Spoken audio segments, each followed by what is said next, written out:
যারা আজকে বাংলাদেশের এই প্রেক্ষাপটকে এইভাবে বিশ্লেষণ করতে চান তাদের শুধু জন্য একটুকুই বলতে চাই যে বাংলাদেশে এই মানুষ 64টি জেলার মধ্যে 58টি জেলাকে মাননীয় প্রধানমন্ত্রী গৃহহীন ভূমিহীন মুক্ত জেলা হিসেবে ঘোষণা করেছেন। সেই বাংলাদেশে দাঁড়িয়ে যখন আমি কথা বলছি যে বাংলাদেশের মানুষ 58টি জেলায় মানুষ এখনো তাদের মাথা গোজার ঠাঁই সব কিছু পেয়েছে।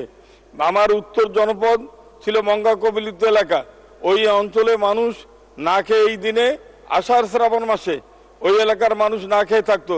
সেই এলাকায় এখন ক্ষুধা নাই, দারিদ্র নাই, সেই এলাকার মানুষের হাহাকার নাই, সেই এলাকার মানুষকে মানুষ এখন মফিজ বলে না। কিন্তু মাননীয় স্পিকার, আমাদের উত্তরবঙ্গের মানুষ এই সংসদে বাজেট দিয়েছেন, কিন্তু সেই বাজেটে আমাদের বিশেষ করে রংপুর জেলার জন্য আলাদা কোনো বরাদ্দ রাখেন নাই, যেটি আমাদের উত্তরবঙ্গের, আপনি মাননীয় স্পিকার, আপনি উত্তরবঙ্গ থেকে নির্বাচিত একজন মাননীয় সংসদ সদস্য, আমি আপনার মাধ্যমে মাননীয় অর্থমন্ত্রীকে অনুরোধ করব অন্যান্য বিভাগগুলোর জন্য যেভাবে আলাদা প্রকল্প করে বিভাগগুলোর উন্নয়নের জন্য মাননীয় প্রধানমন্ত্রীর উন্নয়নের সারথি করবার জন্য যেভাবে কাজ করছে রংপুর বিভাগকে এইভাবে একটা উন্নয়নের মডেলে নিয়ে এসে আমাদের কিছু সহযোগিতা বাড়িয়ে দেওয়ার জন্য মাননীয় অর্থমন্ত্রীর কাছে আমি বিনীতভাবে অনুরোধ করছি। মাননীয় স্পিকার, আমার নির্বাচনী এলাকা লালমেট 3, দীর্ঘদিন লালমেট 3-এর মানুষ নৌকায় ভোট দেওয়া ভুলে গিয়েছিল। মহাজোটের কারণে 3-এর মানুষ নৌকায় ভোট দিতে পারে নাই। এবার মাননীয় প্রধানমন্ত্রী আমাকে মনোনয়ন দিয়ে লালমেটের মানুষকে নৌকা মার্কার ভোট দেওয়ার সুযোগ করে দিয়েছেন এবং সেই জন্য আমি মাননীয় প্রধানমন্ত্রীকে কৃতজ্ঞতা জানাই আমার নির্বাচনী এলাকার জনমানুষকে, তারা ভোট দিয়ে আমাকে বিপুল ভোটের ব্যবধানে সংসদে পাঠিয়েছেন। মাননীয় সদস্য 1 মিনিট। 2 মিনিট মাননীয় স্পিকার, শেষ করুন। আমার নির্বাচনী এলাকার সামান্য কিছু দাবি দেওয়া আছে মাননীয় স্পিকার, যে আমার সদর আসনে একটি বঙ্গবন্ধু এভিয়েশন এবং এয়ারোস্পেস ইউনিভার্সিটির ঘোষণা দেওয়া হয়েছে, কিন্তু আজকে যে জটিলতা দেখতে পাচ্ছি মাননীয় প্রধানমন্ত্রীর একান্ত হস্তক্ষেপ ছাড়া সেটা পূর্ণাঙ্গ রূপে দেওয়া সম্ভব না। মাননীয় প্রধানমন্ত্রীর এই ব্যাপারে হস্তক্ষেপ কামনা করছি। মাননীয় স্পিকার, আজকে তিস্তা মহাপরিকল্পনা নিয়ে মাননীয় প্রধানমন্ত্রী কথা বলেছেন, সেই দিকে আমি কথা বলবো না।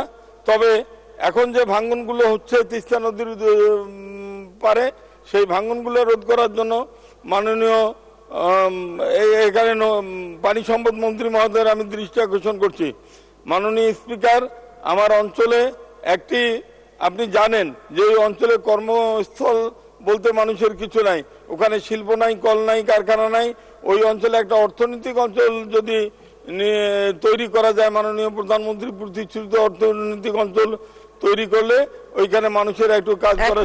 শেষ করুন মাননীয় স্পিকার, ওই আপনি নেপাল, ভুটান এবং ভারতের 7 সিস্টার্স থেকে লালমেহাটে বাংলাদেশের সঙ্গে যোগাযোগের জন্য লালমেহাট একটা পুরাতন স্থলবন্দর ছিল মোগলহাটে, সেই স্থলবন্দরটা চালু করলে আমার এলাকার মানুষের উন্নয়ন হবে, তো দেশের অর্থনৈতিক প্রবৃদ্ধির ক্ষেত্রে ওই স্থলবন্দরটি একটা বড় ভূমিকা রাখবে। মাননীয় স্পিকার, আমার অঞ্চলে